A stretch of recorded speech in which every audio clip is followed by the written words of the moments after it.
It's a Welcome, brand new everyone. day. Welcome. Welcome. We're happy to be here, right, Tammy? Another Tuesday after the eclipse, after beautiful nature phenomenon. Oh, exactly. And of course, our guest was having difficulties getting on. And then as soon as she was on, where she's in our waiting room right now, we were having difficulties. So we apologize. So one of these days, we are going to start on time. We will, we will. We're just happy to be here every week. And as you engage with us, as you are await for our lives, we're just honored and happy that we have a community there waiting for amazing guests, great information, our energy, as we also enjoy your energy and vibration that is super high, I know. And Tammy, what announcements do we have this week? So of course, we if you haven't gone to our website, make sure you go to that. That's unlockingfreedominnature.com, which has it shares all of our guest speakers, different people we have coming on. It has information about us, our courses, our retreats we're offering. There's a lot of information, and one of the ones you're going to want to look at is we have a virtual retreat coming up next Friday, and which we are excited about. And we and in the VIP session, I am going to do a crash course on color, on what colors are best for you to wear and why. So if you're interested in that, be sure to check it out. So, Tammy, in our last VIP, that was just a topic that we weren't planning on talking about, but it kind No, of we weren't. the discussion led to it. And I was so amazed at the people being so intrigued by it, being so intrigued by how scared people are about color, what colors to wear, what colors to put around their homes. That's including me. And and also what colors look good on us. And there's also energetic vibration about colors, and I'm going to talk a little bit about that. Ancient studies show how colors affect our energy and have to do with our emotions, etc. So it's going to be an amazing virtual retreat. Make sure you check it out, sign up for it. We're going to start promoting it with our little graphics and video reels, etc. But we want all of you to participate, and most importantly, all of you to invite. Sharing is caring, right? Invite somebody else to join us. And I want to say thank you for the support and the replies on my posting last week. I mean, you saw how colors of nature had such an important part and role that played in my life after a very um a negative experience with someone else. But that's part of life, and we're here vulnerable, sharing. That's me. I want to, one of my goals is to be vulnerable and share these things, and I appreciate how you receive that, how you empowered me. Very good comments, encouraging comments. But most very important too is how the colors of nature help me um get a new I don't know, a new light and be happier. So Well, I'm we excited have for that. such an amazing tribe here. They're always encouraging, always going out of their way to encourage. And I just love it. I love that caring. Yes, and many of you got the Texas flower. It's a wildflower. Well, it's the Texas bluebonnet. A couple of you, Adriana, and a couple of you got the answers right. And we're gonna introduce our. So thank you for those answers. And we're gonna introduce our guest, Martina Famos. I think I'm saying, hopefully, I'm saying it right. Is someone I researched because of what Tammy and I and the work Tammy and I want to do, retreats in beautiful destinations for personal development. And when I was learning about how to market, how to go about learning if other people are doing this or not, the only other person in the world I found doing something like we want to do, like Tammy and my vision is Martina Famos from Switzerland. We connected, I emailed her, and she agreed on joining us today to explain what is it that she does that is very different from traditional counseling, etc., that is so positive on her clients. Martina, we're happy to have you. If you can open your camera and show yourself to the world and our audience and our community, that will be amazing. Welcome, Martina. I'm excited to learn more about how she got started, what her story is, and why she loves nature so much. Yeah. So and the impact that it causes in her clients. How are you? Welcome, Hi. Martina. Hello, everybody. Thank you for having me. Thank you for being here. So, We know Yeah. it's way later. It's the end of your day over there in Switzerland, and you have had Right. an adventurous day already, maybe. So tell us about your journey and from wanting to have an office and have sit down Mhm. sessions. How did it evolve to nature walks? Mhm. And So I had my own practice in Zurich for over a decade, and Zurich is a busy town with busy people, and I didn't like the fact that people came in and sometimes they had to lie about going to counseling, to their in their office they had to say, yeah, I'm going to physiotherapy or something like that, and then sometimes they ate their lunch while we had talks. So it's just a very stressful environment. And then a few years down the road, I thought that counseling could be more than just sitting in a room and talking, that there are more could be more to it. And of course, as a nature lover, that was my idea. So I started thinking about it. How would that, just imagining, going, I say I went pregnant with the idea to have to have counseling while walking in nature. And at some point, it started to become almost a strong desire also for me to get out of the city. And then I asked some clients if they were interested in trying it out with me. And so I offered them the free counseling, and they came, but they paid the hotel and everything, but the counseling was free. And I don't remember exactly, but I think 3 or 4 came. I remember one was a couple. So they tested it with me, and it went so well, so well.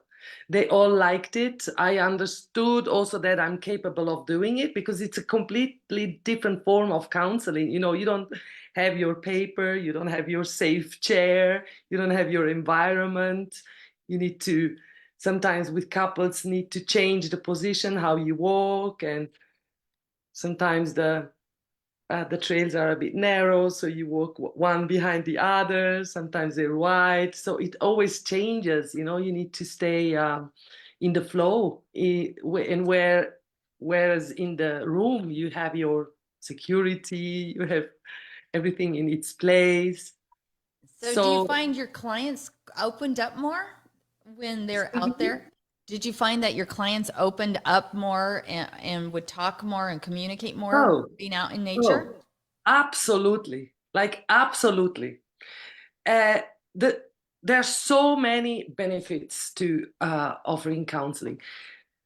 So one is that I realized when clients come in my space, in my room, it's my carpet, it's my chairs, it's all my tastes. It's a part of me, right? That they come into, and with all this struggles that they have and the pain they feel, they cannot they need some time to open up. And what happens so often is that after 4 or 5 sessions, they were asking me, "Oh, is it a new painting?" I said, "No, no, this has always been there." So I understood it needs some time for them to feel at home in my space as well. And this is something that is not just falls off in nature because it's our space. It's I ours. love that.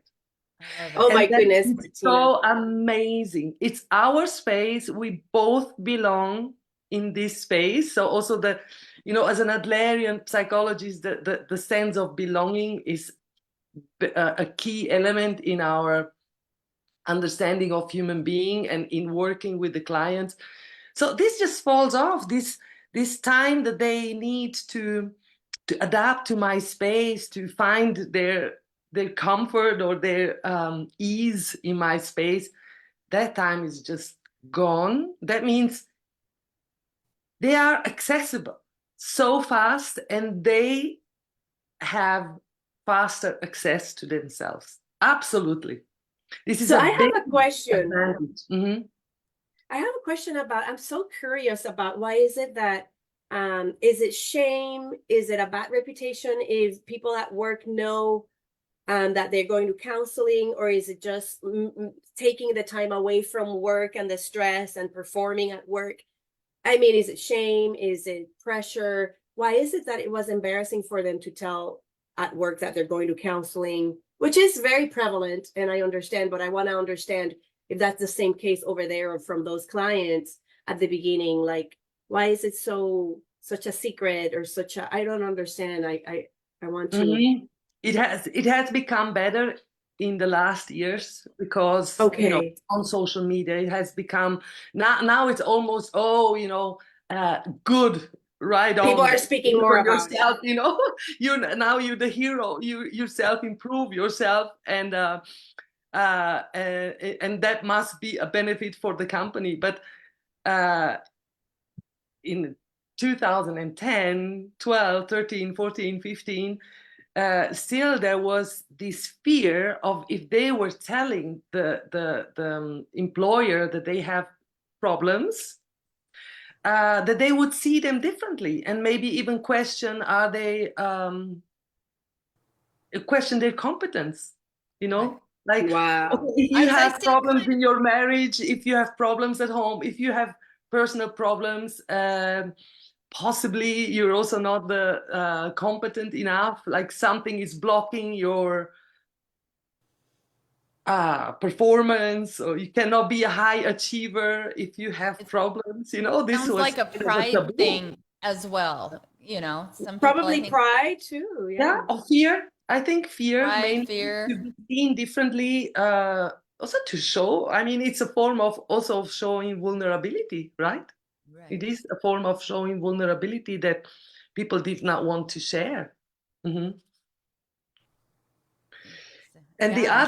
the other big advantage, besides, feeling belonging, is also when you walk, it's kind of a companionship. You don't have. So when people were coming in my office, I was offering them these chairs, but this one is mine. So you take on a role, you decide who is sitting where, for instance. And when I walk with them in nature, also that falls away. You're more equal. The relationship with the counselor becomes more natural. So, well, and I've noticed, like, just when we ever take our grandkids or we take anybody with us, or when people just come out to our place because we live out in the woods, but when you're walking outside, walking through the gardens, or on a nature walk, or doing anything, any kind of adventure, they just relax. There's that like stress release. I mean, I love nature, and so of course I use it as a stress relief. Or if I'm upset or anything, I just go outside for a walk.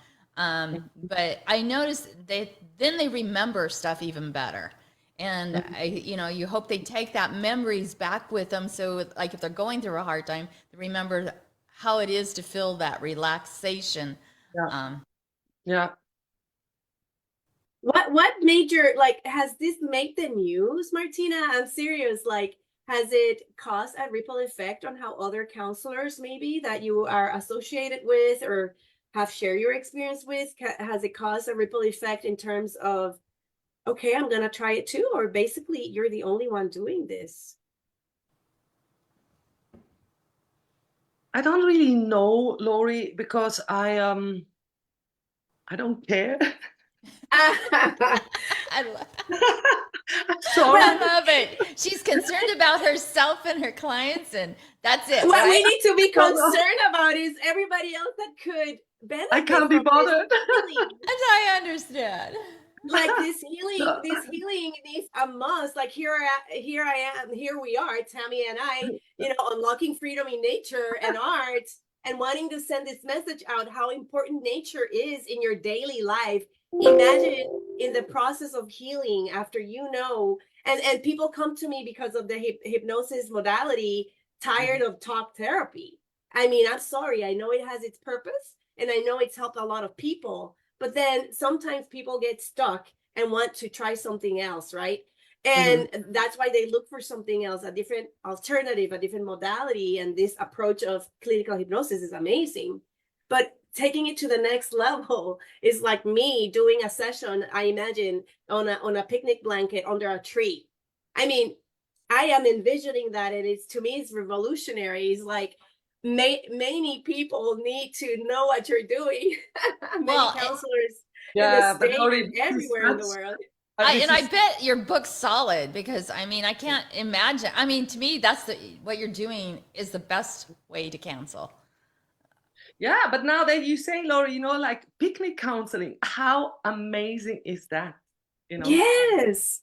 Yes. it's a yeah, picnic, especially with kids, families, because talking about advantages, to go back to the other advantages that you touched, is also that when you counsel people outside in nature or walking or having a picnic, whatever, you see more of their behavior. You see more of uh, the patterns that they have within the family, the patterns that they have as a couple, also how they behave. Are they more on the scared side? And, just you just see more of them as human beings as when they just sit in one chair. Of course, you see a lot as well. You see how the hands, you see if they sweat, you see the color in their face, if they feel emotions and But so. you see the truth when they're out and amongst others,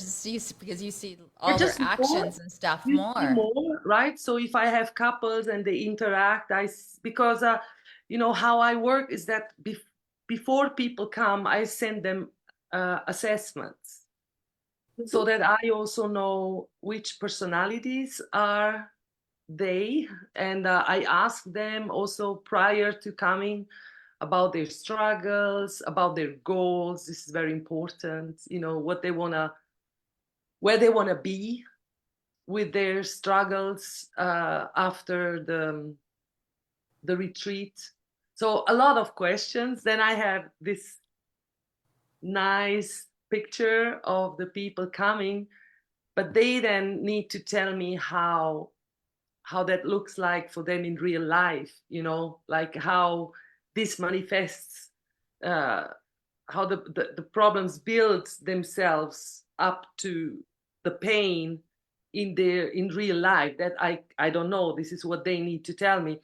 But also, as when couples come, then I see, okay, there's also this to this pattern, and this is how it looks like, right?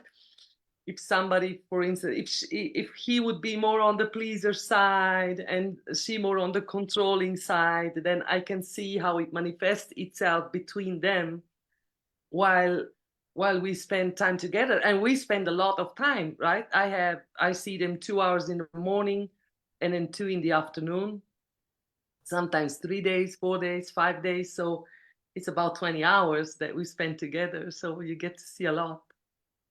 Martina, this is genius. This is genius. I want to say hello to the community. Many are at work or at our retreat with Miss Olivia Smith. And I love Aika's effort on tagging people and getting them in here. I know many are at work also and say, hey, we'll watch the replay. So no matter what, if there's one person, 100 people, we know this is great information and people will just love this whenever they have the time to watch.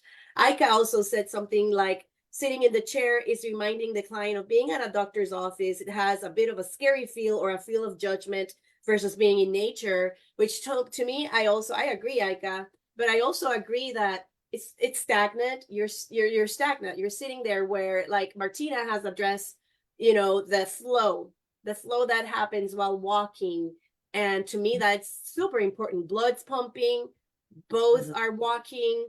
And I wanna emphasize what you said, Martina, about the key elements of nature are supporting both of you. You both feel as a client and as a professional or expert, that you belong, and it's your space together, not only your office, your carpet, your paintings. And I want to ask you, what are the benefits you find from both twofold? You as a practitioner in your intuition, in your listening skills as you're walking in nature, and them receiving your guidance. We already heard that they become more vulnerable, more open, but in the receiving aspect of it being in nature. How does nature help you both as a practitioner or expert and as a client? In the same way, you mean? In the same way? That's a good question, huh? I never thought about it. In the same way. You Well, feeling support from nature as to provide just the guidance.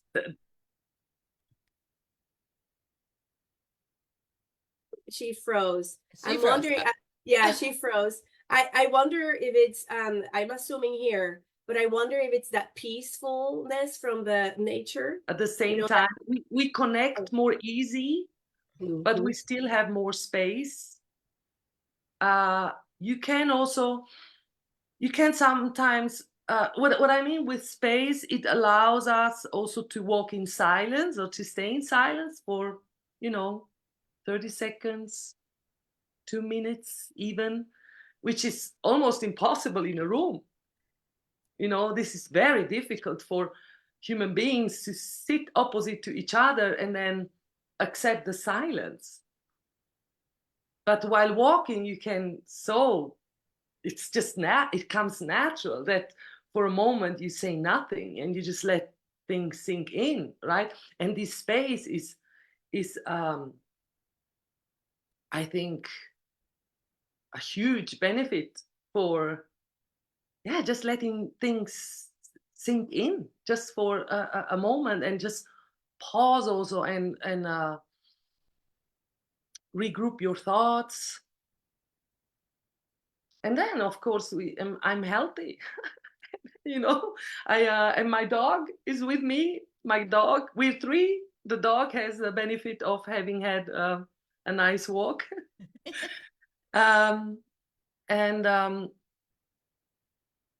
and it allows so I'm a counselor. I also work very intuitively, and I don't like so much to say that I'm spiritual, because we're all spiritual beings, but when you are in nature and you just you as a spiritual being, also that feels more natural to use our spiritual aspects in counseling.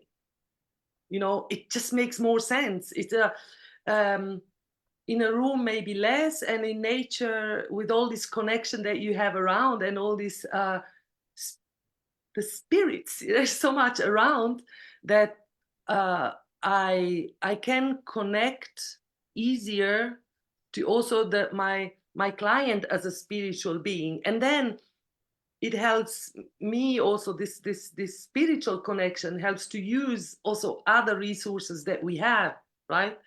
So let's say to get showered by the sun, get comfort by the wind, just touch some leaves, or feel the moss. Sometimes I say, okay, let's lean on the moss, or let's lie down on the moss and take in from Mother Earth. And and these are so powerful, very powerful guides that we have, that in a counseling office you just don't, it's just not that resourceful as in nature, right? You can just, so my work is a lot more easy. That's another one to answer your question, and for the client as well, it's much easier. Yeah, that give and take, that giving and receiving, assisted by nature is what I call it. Like you said, the breeze, the sunbathing during moments of blockages or expressing limitations, etc. I'm sure nature assists. And Aika is saying she wants to fly to Zurich right now to be your client, Martina.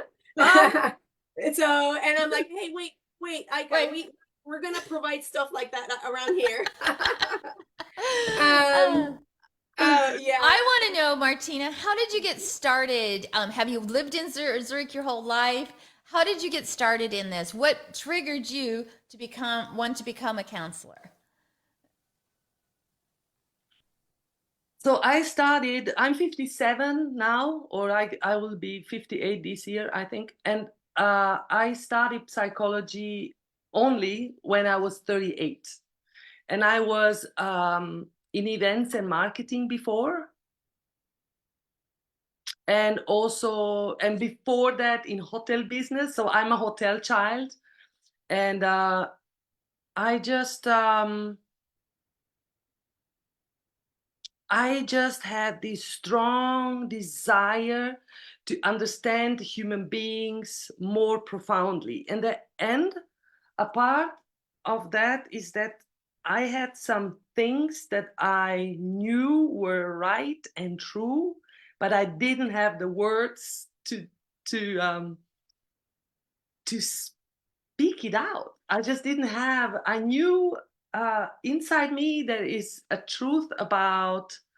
So, for instance, this one truth that we're all amazing beings. We're all you know, we're so lovable. We're all so good. But then, you know, it's hard to defend our greatness when you don't know exactly how to do it. You know that even a murderer has something, has a heart and needs to belong and needs love, you know. So I always defended our greatness, but I didn't have the words for it. So psychology, that's why I studied psychology, and my idea was not to become a counselor. But then along the studies, I said, "Huh, this is quite interesting," and I just I rented a room for 3 months in Zurich just to test the waters, and I loved it. I loved it. I say, "Okay, I just continue as long as I like it."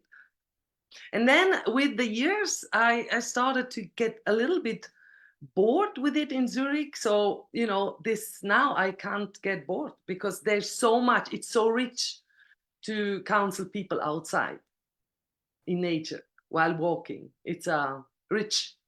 You found I your love the niche. You found Yeah. you Yeah, what you're supposed to do. yeah. And you have found also your delivery, how to deliver it in a optimal case scenario and an optimal situation, and you add to that at your own pet, which is so you're getting a workout as you are helping people and as Yeah. you're making a living and making money. So has Yeah. there been someone rejecting the fact that to go in nature? There's people that confess they don't like nature, they don't like to sweat, they don't like bugs. I mean, and then you just keep it at the office, or how is Well, that? they wouldn't even contact me, right? So my approach is not the right one for them. Oh, okay. So Yeah. you're very, very But niche, narrow But niche. what can happen is that people are too far away, or they would like to work with me, but they live in the US or in the UK, and or they're single moms and can just not leave the place. So that's why I also offer online counseling. And I'm Yeah. sure it's as effective because of your experience, your spirituality, and your intuition. But do you see a difference in the results, or do you also encourage them to go out in nature?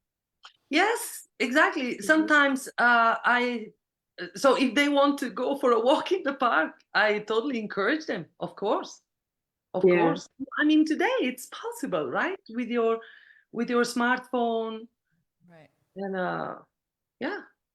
And then that's they go for a fantastic. walk, but also, you know, just being in the I think also that because before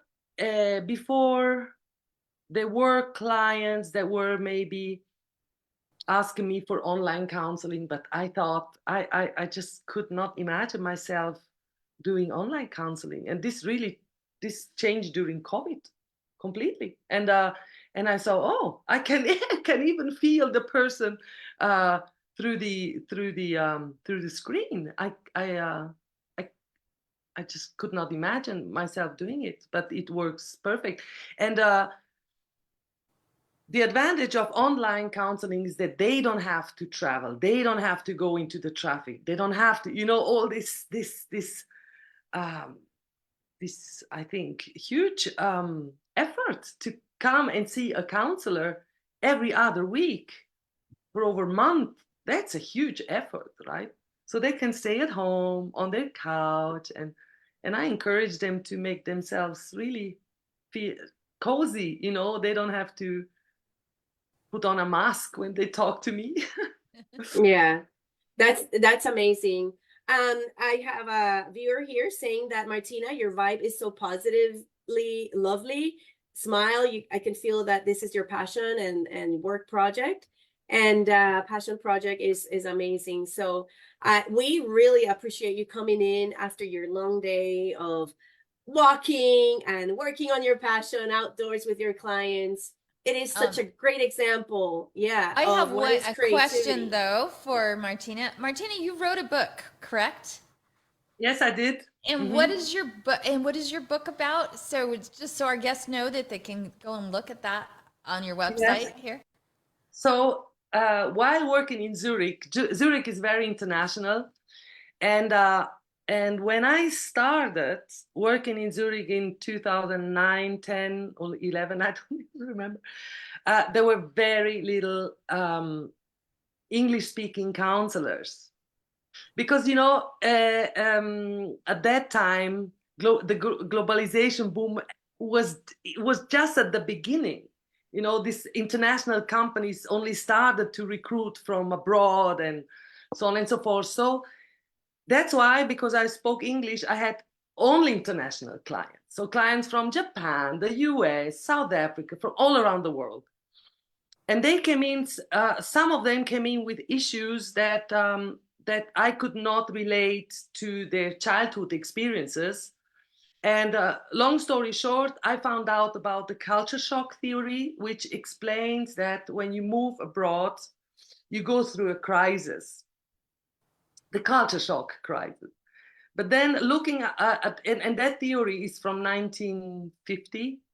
So it's quite old, and the world has changed a lot, and I thought, I just looked at that theory and thought, from an Adlerian point of view, I see the crisis. Of course, there was a crisis, but I see the crisis has different reasons. And one of them is the lack of belongingness, right? When you go to a place, and also when we leave something behind, or when we lose something, even if we leave something behind, even if it's deliberate, we for our brain, it's a loss. It's not there anymore, and it initiates a grief process. But because it's not a classical loss, like a classical grief, like losing somebody dear to us, we're not aware that we're actually grieving. And so my book is called Cultural Grief, and it explains, it helps people that relocate or expatriate to go through this transition without falling into a deep hole. So my book is called Cultural Grief. It sounds interesting. And one of our other speakers, Sarah, who was on our show, said she had gotten your book, and which was interesting. I was like, oh, she knows Martina. Funny. Wow. But how she loved your book and stuff. So, which is interesting, right? But in society, the big thing that you hear among teenagers and adults anymore is anxiety.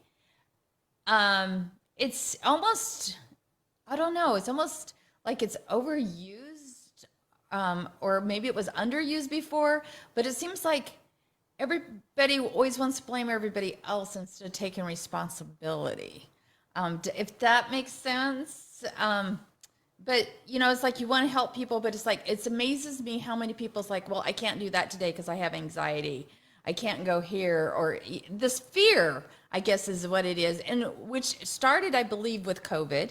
And I could be totally wrong, but it's like people have this fear, or young adults, to try stuff or just to go out. And it's like, okay, what's the worst thing's going to happen? You know? But have you seen that? Have you seen an increase in that? So I'm a advocate for the children, really, and young people. I have my son is 17 now, and so I'm year 66. That means when I was a child, when I was in my son's age, this was 80 what 90s, the 90s, something like that. We had 3 channels on TV. And we had 1 or 2 magazines that we were buying. You know, I had Blondie. I was such a fan of Blondie. So poster, you know those times. Yes. But you ripped out the poster and put it on. I was just talking about this to my son today. So funny. And radio, maybe 3, 4, 5 stations. So once a day you heard something like, oh, there's a war there, or there a bank was robbed, or once a day you heard some bad news. Hey, these kids, what they are exposed to is just, it's not, something needs to change, right? Because it's just way too much what they have, what their brain, because information goes in, it doesn't go out, right? It doesn't, everything is in our brain. So what they are exposed to is too much. It's just too much. And then also what I see, what I was expected to be capable of doing when I was 17, and what these kids are expected, what is expected of them in this age is, I just think it's just too much. It's just too much. So yeah, I would have had anxiety at 17. And if you mean living in these days? Yeah, and if they need a good excuse, please take it, right? They should have, because we all have excuses, right? We all have our small neuroses. There's this, yeah. Well, and it's like we always, Lori and I tell people, turn off your TV, because it not only affects kids, but it affects the adults. And people don't realize it affects your attitude when you see all of that negative stuff coming across the TV. Yeah. So what do you recommend? Yeah, what do you recommend for that level of anxiety or neurosis to kind of tone down nowadays for the youth and young adult population? Well, so what young people do very often is they play computer games. Check out to escape. Yeah, that's where nobody's talking to them, nobody's expecting something, they can really tune out. And I can't say, is this toxic, is this even worse, because I'm not in that generation. I don't know. We cannot forget that we're still, evolution is ongoing, right? And I remember my father was telling us, oh, you're so degenerated because you don't eat the hard part of the bread anymore, So, there's always this generation seeing the next generation as a problem. It's always something, right? It's always, every next generation is being criticized for how they think, for how they live their lives. It has always been like that. And I don't want to criticize them for how they find their way through this craziness, isn't it? Tumultuous times. I think society is doing it. I think the people designing social media, the people designing these quick platforms and apps so they can. So there's so much here. And this is why Tammy and I have this connection retreats for parents and teenagers, because we're also using it, going to want to take advantage of this opportunity as a digital detox for both, because it's not only the youth, parents are also learning these things and getting addicted to these things, and it's an escape route for both parties, I think. And Martina, I also want to say that if you see pictures or cartoon clips from the 50s and 40s and 60s, 40s, 50s, and 60s, you see the dads covered in the newspaper. So there's always been something to distract if the person just wants to check out and not confront or deal with what's in front of them, right? There's always going to be something, but I know it's getting more accessible, smaller. It fits in our pockets now. It's not as huge as a newspaper, but definitely something has to be done. And definitely, I agree with you, Tammy. Anxiety is prevailing, and anxiety is usually taken in a very negative connotation. When I have even read scriptures in the Bible that says let's be anxiously engaged in a good cause. So anxiety doesn't have to always be negative. No. You can be anxious, excited for an upcoming trip, for an upcoming holiday, and excited for your own birthday party, and things like that. So it depends on what tone we give it. But yes, anxiety and that neurosis is just happening so much that we need to learn how to. Right. Well, and what I was kind of talking about a little bit, kind of like what Ike just said, people use it as an everyday common word anymore, instead of like, okay, what is causing this? Is it a good feeling? Is it a bad feeling? Instead of getting down to the nitty gritty. But I think part of it is adults, but I see it with adults as well. But I think part of it is like, I can't remember if it was a pastor or a friend had mentioned this, is why do we class, when I look at a kid, they're a kid, because you and I have both mentored youth for many years. To me, they're just them. Or when I look at a person, but so many people like classify, well, they're millennials, or they're this, or they're this, when I hate when people group. The labels. I hate when people group that all Christians are this way or all Muslims are this way. I dislike, I should say, because I don't think anybody should be based on group, or like people group artists. Oh, they're all starving artists. No, we're not. It's like, don't group people. Look at that person as an individual. So I guess that's what I was kind of going towards. So. Yeah.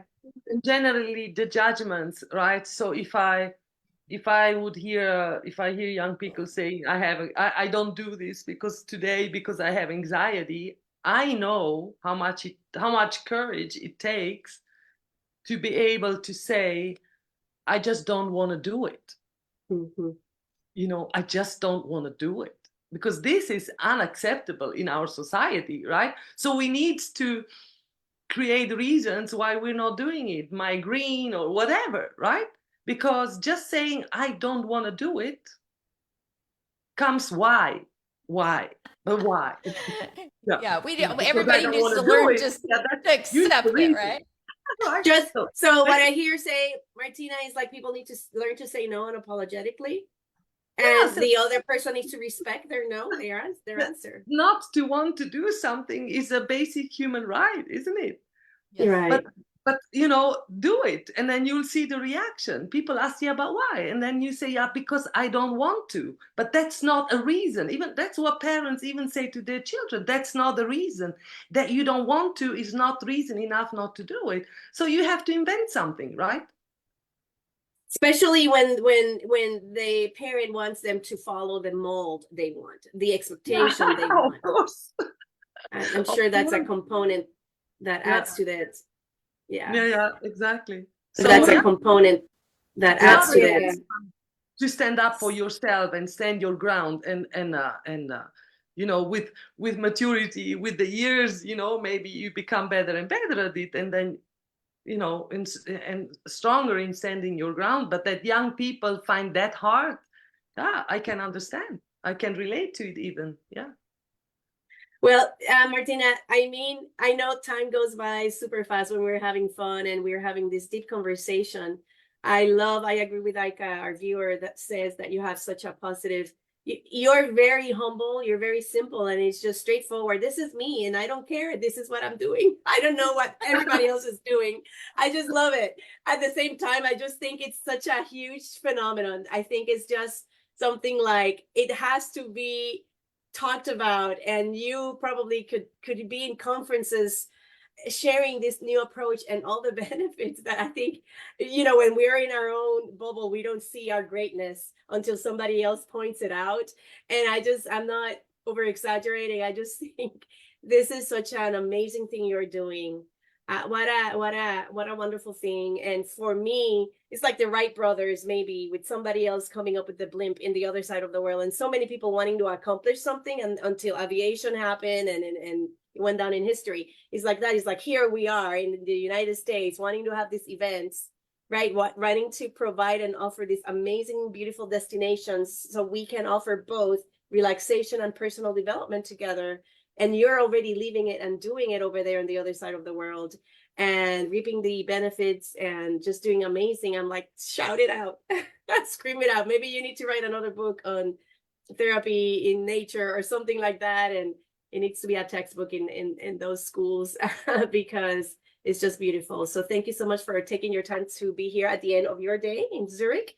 And any other words, Tammy? Any other questions? I just want to say a shout out to Ike. Thank you for being here. And to all of our guests who will listen to this later on. We have some amazing guests, and ask your questions if you want to, or leave your comments. We try to get back on there and answer everybody's. We just really appreciate you. Like I said, plan for next Friday. We'll have our virtual retreat where an hour of it's free. Then we have the VIP session. But we have a lot of different things planned. And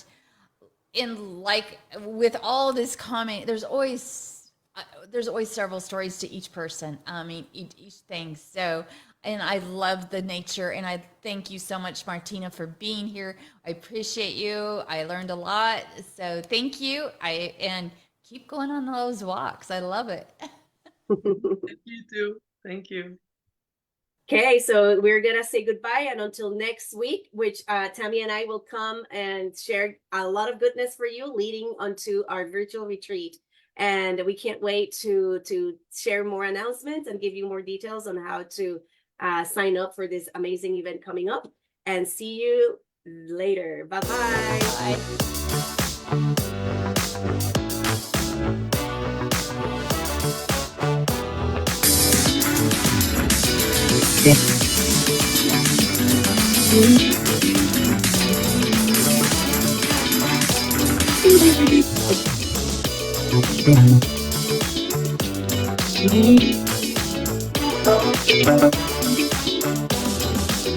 Thank you.